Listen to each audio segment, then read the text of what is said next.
우리 함께 말씀 보겠습니다. 오늘 보신 말씀은 구약성경 창세기 31장 17절부터 35절까지 말씀입니다. 저와 여러분이 한 절씩 번갈아 가며 교독합니다. 구약성경 창세기 31장 17절부터 35절까지 말씀입니다. 저와 여러분이 한 절씩 교독합니다. 제가 먼저 17절을 읽겠습니다. 야곱이 일어나 자식들과 아내들을 낙타들에게 태우고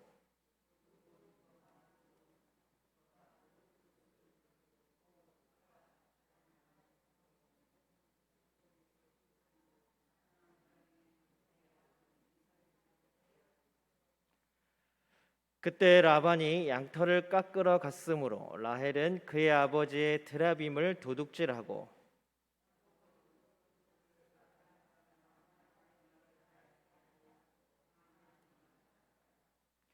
그가 그의 모든 소유를 이끌고 강을 건너 길르앗 산을 향하여 도망한지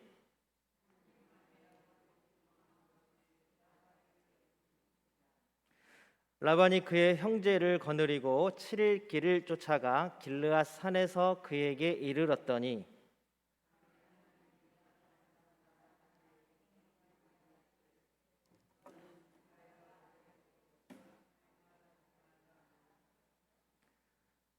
라반이 야곱을 뒤쫓아 이르렀으니 야곱이 그 산에 장막을 친지라.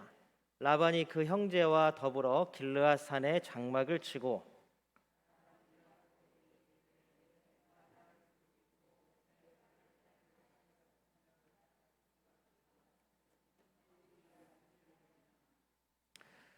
내가 즐거움과 노래와 북과 수금으로 너를 보내겠거늘 어찌하여 내가 나를 속이고 가만히 도망하고 내게 알리지 아니하였으며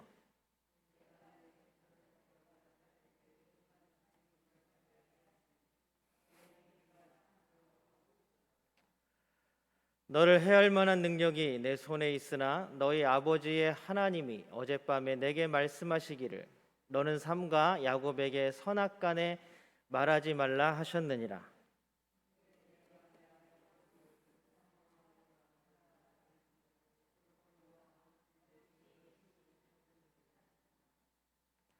야곱이 라반에게 대답하여 이르되 내가 생각하기를 외삼촌이 외삼촌의 딸들을 내게서 억지로 빼앗으리라 하여 두려워하였음이니이다.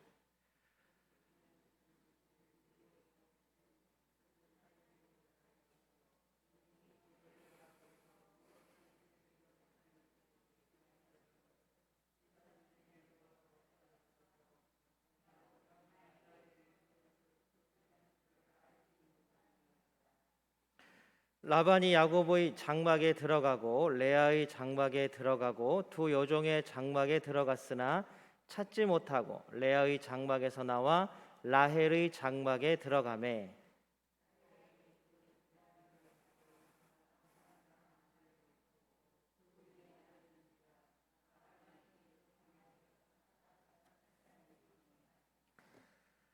라헬이 그의 아버지에게 이르되 마침 생리가 있어 일어나서 영접할 수 없사오니 내 주는 노하지 마소서 하니라. 라반이 그 드라빔을 두루 찾다가 찾아내지 못한지라. 아멘. 이 시간 함께 예배하는 모든 분들 주님의 이름으로 환영합니다. 또 우리 예배 가운데 주님 주시는 은총이 가득하기를 또한 축복합니다. 우리 같이 예배드리는 분들과 함께 인사 나누겠습니다. 우리 앞에 옆에 뒤에 계신 분들과 우리 웃으면서 인사 나눌까요? 사랑합니다. 축복합니다. 네.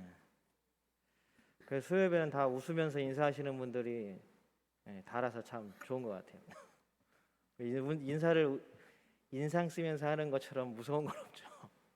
우리가 날마다 예배 때마다 드리는 말씀이지만 이 축복할 수 있는 말이 얼마나 감사하고 고맙고 아름다운지 우리가 빌어주는 복이 나와 함께 예배드리는 모든 사람들에게 임하기를 또한 주님의 이름으로 소망합니다.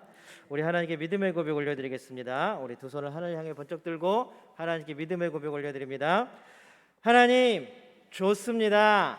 감사합니다. 사랑합니다.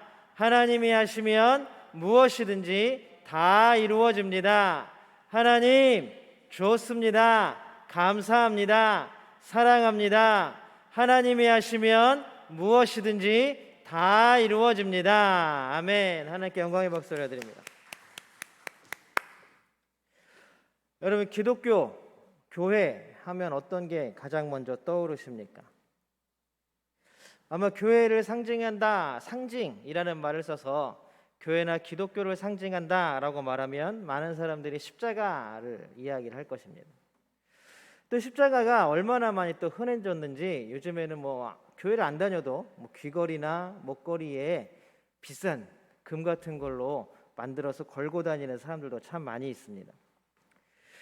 어쨌든 기독교의 가장 대표적인 상징은 바로 십자가입니다. 아마 이 말에는 반대하는 사람은 아무도 없을 거예요. 그렇죠? 이 상징이라는 말을 국어사전에서 한번 찾아보면 한번 볼까요? PPT 한번 띄워주세요.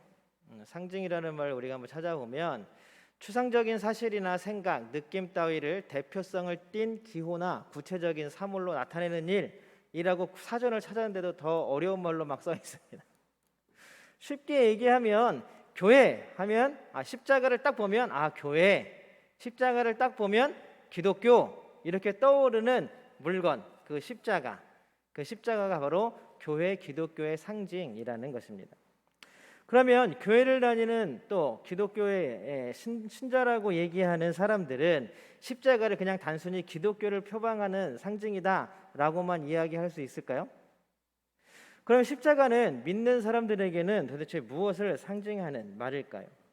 아마 우리를 사랑하신 예수 그리스도, 자신의 목숨까지 내어주신 예수님의 그 사랑을 상징하는 것 아닐까요? 그 다음 우리를 너무나 사랑하셔서 자신의 아들까지도 내어주신 하나님의 그 사랑을 상징하는 상징물일 것입니다. 사실은 역사적인 사실로는 십자가는 뭐예요? 죽음의 형벌입니다. 죽음의 형벌. 로마에서는 이 십자가에서 죽는다라는 것은 굉장히 치욕스러운 일이었습니다. 그리고 십자가에서는 아무나 또 십자가로 처형당할 수는 없어요. 로마 제국의 반란을 일으켰거나 아니면 쿠데타를 일으켜서 정권이 완전 뒤집혀서 전 정권, 그러니까 전 황제의 전 왕조를 완전히 몰살시키거나 할 때에 사용되어졌던 형벌이 십자가였습니다. 그 로마에서 많은 사형 방법이 있었지만 그 사형 방법 중에서도 최고로 악독한 것이 바로 십자가 형벌이었습니다. 그런 그 십자가, 죽음의 형벌인 십자가를 왜 기독교는 상징으로 받아들였을까? 왜 그랬을까요? 제가 조금 전에 말씀드린 이유 때문이겠죠. 그 너무나 무서운 죽음의 형벌, 어떤 것도 대신할 수 있는 최고의 죽음의 형벌을 누구 때문에? 나 때문에 당하신 예수님의 사랑. 그 최고의 형벌, 그 무서운 사형 형벌을 누구 때문에요? 나 때문에 자신의 아들을 못 박을 수밖에 없었던 하나님의 사랑을 상징하는 것이라는 것입니다. 그래서 많은 교회의 지붕 또 교회 분당 안에 들어가 보면 십자가가 항상 걸려 있죠. 교회 지붕 위에, 그 다음에 교회 분당의 맨 앞에. 그런데 사실 개신주교가 종교개혁으로 탄생하면서 우리 장로교의 아버지라고 할 수 있는 칼뱅은 교회에다 십자가 두는 것을 금지시켰습니다. 그래서 아직도 스위스에 가보면 많은 칼뱅파 장로교 교회들은 십자가를 교회에 두지 않습니다. 그리고 또 특이한 일이 있습니다.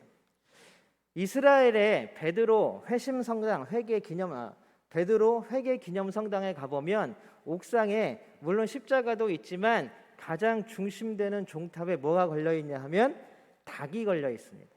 한번 보여주세요. 저렇게 베드로의 회개 기념 성당에는 옥상에 뭐가 걸려 있어요? 닭이 걸려 있습니다. 닭. 이름이 교회 이름이 뭐라고요? 베드로의 회개 기념 성당이에요. 교회예요. 그러니까 베드로 하면 생각나는 게 뭐예요? 닭이 세 번을 그렇죠? 베드로가 저 닭이 3번 우는 그 시간을 통해서 그의 삶이 완전히 뒤바뀌지 않았습니까? 하나님께 다시 한번 회심하고 돌아오는 놀라운 역사적인 일이 벌어지지 않았습니까? 그래서 저 교회의 상징은 바로 닭입니다. 저 교회뿐만 아니라 독일에 가면 많은 교회들이 십자가 대신에 지붕에 닭을 올려놓고 있는 경우가 참 많이 있습니다. 그리고 많은 교회들이 신년 예배를 드릴 때에 닭 울음소리를 시작으로 예배를 드린다고 합니다. 왜 그러냐 하면 깨어나라, 회개해라, 이제는 너희가 깨달을 때다, 돌아올 때다, 이것들을 알려주기 위함이겠죠. 만약 여러분들의 믿음의 상징을 만든다면, 정한다면 뭐가 있을까요? 각자 한번 내 믿음, 내 평생의 믿음의 인생들을 한번 돌아보시고 내 믿음의 상징을 한번 만들어 본다면 뭐가 있을까? 뭐가 있을까요? 한번 집에 가셔서 한번 고민해 보시고 생각해 보시고 이게 나의 믿음을 대표할 수 있겠구나라는 것들을 한번 찾아본다면 참 좋지 않겠습니까? 오늘 야곱의 이야기가 계속됩니다. 야곱이 외삼촌 라반의 눈을 피해서 이제 도망을 갑니다. 우리 20절과 21절을 같이 합쳐서 세 번역으로 한번 읽어볼까요? 20절 21절입니다. 시작. 야곱은 도망칠 낌새를 조금도 보이지 않은 채 아람 사람 라반을 속이고 있다가 모든 재산을 거두어 가지고 도망하였다라고 말합니다. 가지고 있는 모든 재산을 가지고 라반에게서 도망쳤습니다. 그런데 약간의 문제가 발생할 여지가 생겼는데 아니나 다를까 그 일 때문에 나중에 문제가 불거지게 됩니다. 어떤 문제일까요? 우리 19절을 한번 같이 읽어볼까요? 19절입니다. 같이 읽겠습니다. 시작. 라헬은 라반이 양털을 깎으러 나간 틈을 타서 친정집 수호신의 신상들인 드라빔을 훔쳐냈다. 야곱의 아내인 라헬, 라반의 딸인 라헬이 자기네 집에 드라빔을 훔쳐냈습니다. 드라빔이 뭐였냐 하면 드라빔은 그 당시에 그 가정, 드라빔을 모시고 있는 가정의 수호신이었어요. 수호신이라고 여겨지는 거였습니다. 생긴 건 어떻게 생겼냐 하면 한번 화면 띄워주세요. 이렇게 생겼어요. 이렇게 생긴 거 말고도 여러 가지 형태가 있지만 결국 저런 것들을 집안에 모셔놓고 저런 것들이 우리의 가정을 지켜준다라고 놓고 섬기는 가정의 수호신들이었습니다. 그런데 여러분 이거를 이방인들의 신앙이라고만 단정 지을 수가 없는 게 우리가 이제 계속되어지는 출애굽기 쭉 사사기까지 그다음에 쭉 이어지는 열왕기 상하 역대상하를 쭉 읽다 보면 이스라엘에 계속 문제가 되는 게 이 바로 드라빔들이에요. 각 가정마다 집에다 놓고 섬기는 가정의 수호신들이 계속 문제가 됩니다. 그러니까 이거는 단순히 이방인들에 대한 문제일 뿐만이 아니라 이스라엘 안에도 이 드라빔의 문제가 심각하게 대두되었다라는 것입니다. 야곱의 무사함, 야곱의 앞으로의 인생의 무사함, 그 다음에 안일함, 평안함은 이미 하나님께서 베델에서 약속하신 것입니다. 베델에서의 언약을 여러분들 혹시 기억하십니까? 아브라함과 이삭에게 했던 그 언약을 똑같이 누구에게 해요? 야곱에게 똑같이 해주지 않습니까? 내가 너에게 이 땅을 주겠다. 이 땅을 기반으로 동쪽과 서쪽과 남쪽과 북쪽으로 거닐어 보아라. 그 땅을 다 너와 너 자손에게 주겠다. 너의 후손이 그 땅을 가득 채울 만큼 많아지겠다. 아브라함, 그 다음에 이삭에게 주어졌던 하나님의 놀라운 복의 약속이 누구에게 이어진 거예요? 야곱에게 이어진 겁니다. 그래서 내가 너에게 이 땅을 주기 위해서 내가 어디로 가든지 다시 이 땅으로 돌아오게 하겠다. 하나님이 너에게 해준 약속을 다 이루어질 때까지 내가 너와 동행하겠다. 이게 하나님의 약속이었습니다. 그러니까 아직 하나님의 약속이 완전히 이루어진 게 아니기 때문에 야곱은 누구와 동행하고 있어요? 하나님이 동행하고 있는 거예요. 그 모든 것들을 이미 라반의 집에서 지내면서 살던 삶에서 다 나타나잖아요. 야곱을 통하여서 옆에 살고 있는 라반까지도 복을 얻는 그런 놀라운 일들이 일어나는 것입니다. 무엇이든지 야곱을 통하여 복이 흘러가게 되었고 야곱에게 복이 되는 일이면 다 이루어지는 놀라운 역사가 있었습니다.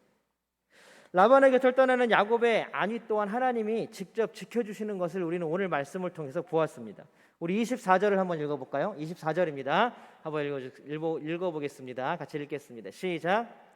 그날 밤에 아람 사람 라반이 꿈을 꾸는데 하나님이 나타나셔서 좋은 말이든지 나쁜 말이든지 야곱에게 아무 말도 하지 않도록 조심하라 하고 그에게 말씀하셨다. 라반이 처음에 야곱을 쫓아갈 때에는 무슨 의도로 쫓아갔을까요? 그 재산을 다 자기의 것으로. 왜냐하면 이미 우리가 지난 시간에 같이 읽었을 때는 지금 라반의 상태가 어떤 상태예요? 화가 굉장히 많이 난 상태잖아요. 분명 자기가 그렇게 약속해놓고도 품삯을 그렇게 돌연변이로 다 주기로 약속해놓고도 돌연변이가 더 많이 나고 야곱이 더 풍성해지고 부자가 되니까 라반이 열받은 거잖아요. 그래서 벼르고 있었는데 야곱이 도망갔어요.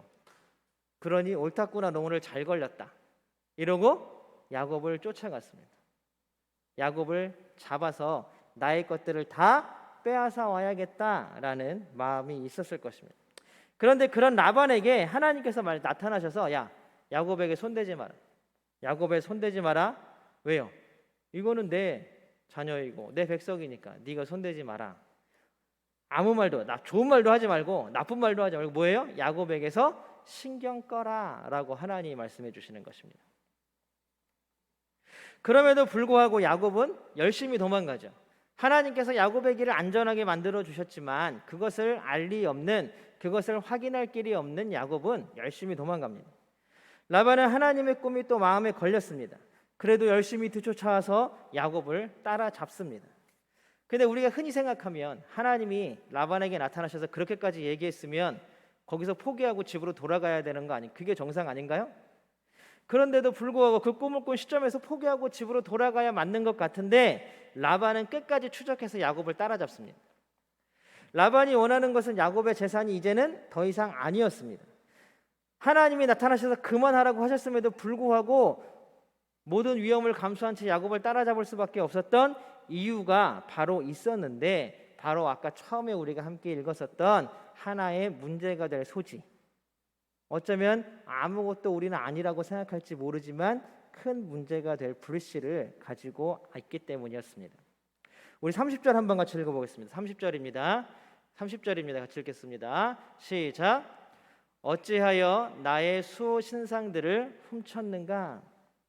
드라빔, 라헬이 훔쳐간 수호 신상이었죠. 가정을 지키기 위해 있어야 하는 신상은 반드시 찾아야 한다라는 것이 라반이고 그 당시에 드라빔을 섬기는 사람들의 일반적인 이야기였습니다.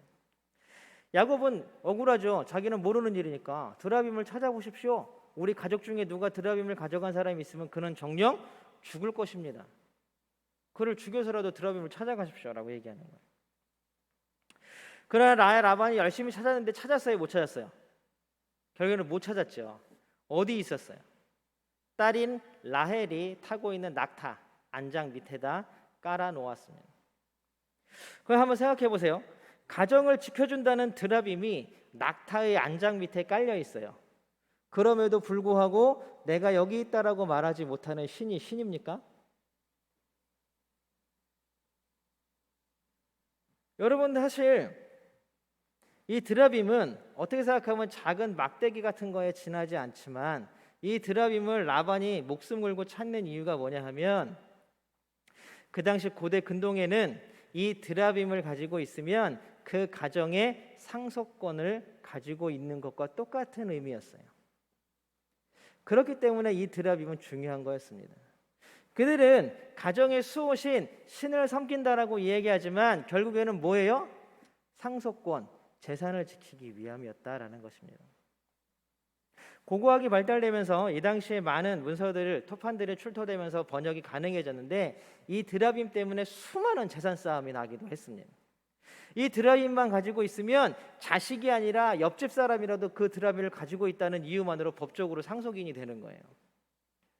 그러니까 사람을 죽이고 드라빔을 빼앗는 것도 서슴지 않는다라는 것입니다. 그러면 여러분들, 제가 하고 싶은 말의 핵심은 바로 여기에 있습니다. 그들이 가정을 지켜준다라고 믿는 이 수호신 드라빔이라는 게 아무 힘이 없고 이 가정을 지켜주는 역할을 아무것도 하지 못하는 거잖아요. 결국에는 인간의 재산을 향한 욕심과 탐욕에 의해서 그냥 이리저리 옮겨다니는 막대기에 지나지 않는다라는 사실입니다. 결국 우상숭배의 가장 핵심은 어디에 있냐 하면 우리 마음에 있다라는 사실입니다. 드라빔이 가정의 수호신으로서 신들을 상징한다고 이야기하지만 그게 무슨 힘이 있습니까?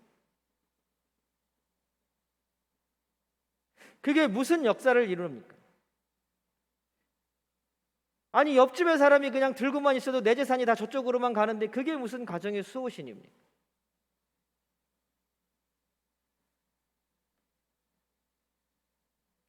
어쩌면 우리도 이렇게 어리석은 사람들과 비슷한 모습을 하고 살아가고 있지는 않습니까? 어떤 교회에 갔더니 365일 새벽 예배를 하루도 안 쉬면 소원이 이루어진대요.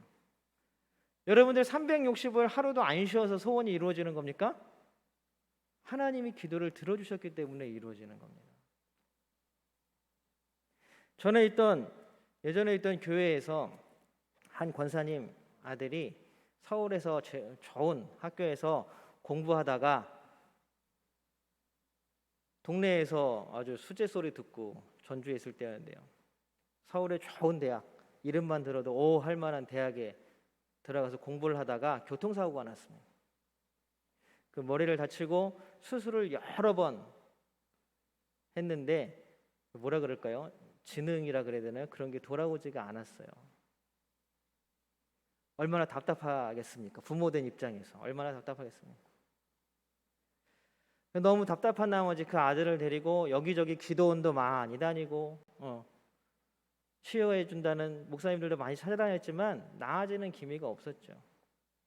그러다가 어느 기도원 이제 소문을 듣고 가면서 뭐 기도했더니 나 나았다 이런 소문을 듣고 그 기도원을 갔대요. 그 기도원에 가서 이제 여자 목사님이었는데 상담실에 가서 이제 상담을 하는데 이렇게 사고가 나서 몇 년째 지금 저렇게 있고 그러고 있습니다. 그렇게 했더니 그 목사님이 그냥 볼펜을 딱 내려놓더니 뭐라 그러냐면 이거는 7억짜리입니다 이러더래요. 7억을 헌금하면 낫습니다 이러더래요.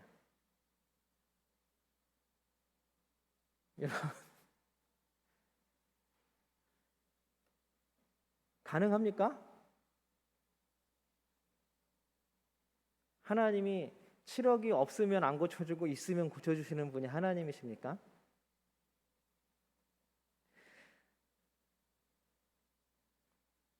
말로는 하나님의 사랑과 은혜를 또 복주심을 믿는다고 하지만 어쩌면 우리는 오늘 라반과 같이 그 당시에 드라빔을 집안의 한가운데다 두고 섬기던 사람들과 같은 믿음으로 하나님을 믿고 있지는 않습니까? 라반도 마찬가지로 하나님을 직접 대면했습니다. 우리 29절 같이 한번 읽어보겠습니다. 라반의 자기 자신의 말입니다. 같이 한번 읽어보겠습니다. 시작. 어젯밤 꿈에 자네 조상의 하나님이 나타나셔서 나에게 경고하시기를 좋은 말이든지 나쁜 말이든지 야곱에게 아무 말도 하지 않도록 조심하여라 하셨다네. 라반의 말이에요. 꿈에서 라반은 하나님을 배웠습니다. 그리고 라반은 여러 번 야곱에게 자기 믿음을 고백했어요. 야, 하나님이 너 때문에 나에게 복을 주시는 줄 나는 안다. 하나님, 너의 아버지의 하나님, 너의 할아버지의 하나님이 얼마나 대단하고 너희 집안을 일으켰는지 나는 안다. 라반은 여러 번 수도 없이 하나님을 고백했습니다. 그럼에도 불구하고 라반은 하나님에 대한 믿음은 전혀 없었다는 것입니다. 자신의 재산의 상속권을 쥐고 있는 그 드라빔을 찾기 위해서였던 것입니다. 어쩌면 라헬도 그 드라빔의 상속권을 노리고 챙겨오지 않았을까요? 왜냐하면 우리가 지난주에 읽었던 성경의 말씀을 보면 라헬 뭐라 그래요? 아버지가 우리를 남같이 여기고 상속권에서 배제했다라고 얘기를 합니다. 이거 화가 났죠. 그래서 어쩌면 드라빔을 훔쳐오지 않았을까요? 라헬과 라반 그 당시에 드라빔을 섬기던 많은 사람들의 탐욕의 상징이 바로 드라빔 수호신상이었습니다. 그러나 그 위대하다던 수호신상 그 드라빔은 아무것도 하지 못합니다. 인간에게 어떠한 역사도 이루어주지 못합니다. 라헬이 나중에 아버지의 상속자가 되었다는 이야기가 성경에 나오지 않습니다. 라반도 드라빔이 없어서 곤란해지지는 않았을 것 같습니다. 결국 드라빔이나 수호신상, 자신의 목숨을 걸고 훔쳤고 자신의 목숨을 가지고 찾으려고 했던 드라빔은 아무것도 아니었다라는 것입니다. 인간의 욕심이 불러낸 그냥 탐욕의 상징일 뿐이었다라는 사실입니다. 상징은 그냥 단적으로 무엇인가를 표현하기 위한 것입니다. 하나님의 사랑, 그 놀라운 사랑을 단적으로 드러내기 위해서 십자가가 기독교의 상징이 되었던 것처럼 말입니다. 아무런 힘이 없습니다. 여러분 영화 같은 데서 보면 막 십자가 막 귀신을 쫓아내고 십자가 막 이렇게 귀신 들리서한테 대니까 막 이렇게 막 불같이 막 타고 막 그런 거 있잖아요. 여러분들 사실 십자가가 무슨 능력이 있습니까? 십자가의 능력이라고 하는 것은 바로 하나님의 능력이고 예수 그리스도의 사랑입니다. 그것은 결국 하나님의 뜻이고 하나님의 의중이지 결국 십자가라는 어떤 물건이 무언가를 역사를 일으키고 무언가를 이끌어가지 못한다라는 사실입니다. 그런데 우리는 어떻습니까?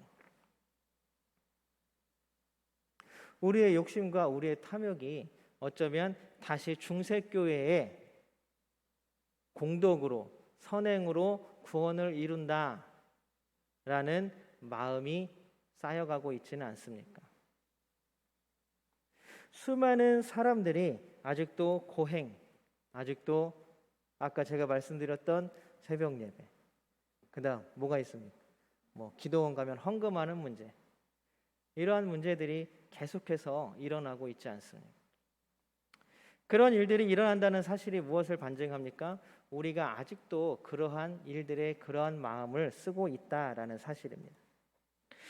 그러나 하나님은 직접 개입하시고 힘을 쓰시는 분이십니다. 도우시고 함께 하시면서 우리를 인도하십니다. 하나님은 말씀하시고 약속하시고 그것을 이루어 주시는 분이십니다. 우리가 해야 할 것은 아무것도 없습니다. 우리가 알 수 없는 길이라고 우리는 참 어려워하고 힘들어합니다. 최선을 다해서 살아야만 또 삶의 결과물들을 얻을 수 있다라고 생각합니다. 맞는 말입니다. 우리는 우리의 주어진 삶의 시간들을 최선을 다해서 열심히 선하게 살아야 할 책임이 그리스도인들에게는 있습니다. 그러나 그 길은 알 수 없고 무서운 길이 아니라, 알 수 없고 힘든 길이 아니라 하나님께서 우리를 위해 이미 닦아놓으신 길이라는 것을 명심하시기 바랍니다. 힘들고 어려운 길일지라도 한 걸음 앞으로 걸을 수 있는 것이 바로 은혜입니다. 지금 우리의 삶이 아무리 힘들고 어려울지라도 하나님 나라라는 결과가 우리 눈앞에 보이는데 무엇이 어렵겠습니까? 모든 영화가 다 해피엔딩으로 끝난다는 그 결말을 우리는 이미 알고 있지만 그 중간의 내용들은 얼마나 스펙타클하고 우리를 긴장감 있게 합니까? 그러나 그 끝에 그 아름다운 결말들을 보면서 우리는 환호하지 않습니다. 우리는 이미 우리의 끝이 아름다운 하나님 나라임을 알고 있고 고백하고 있습니다.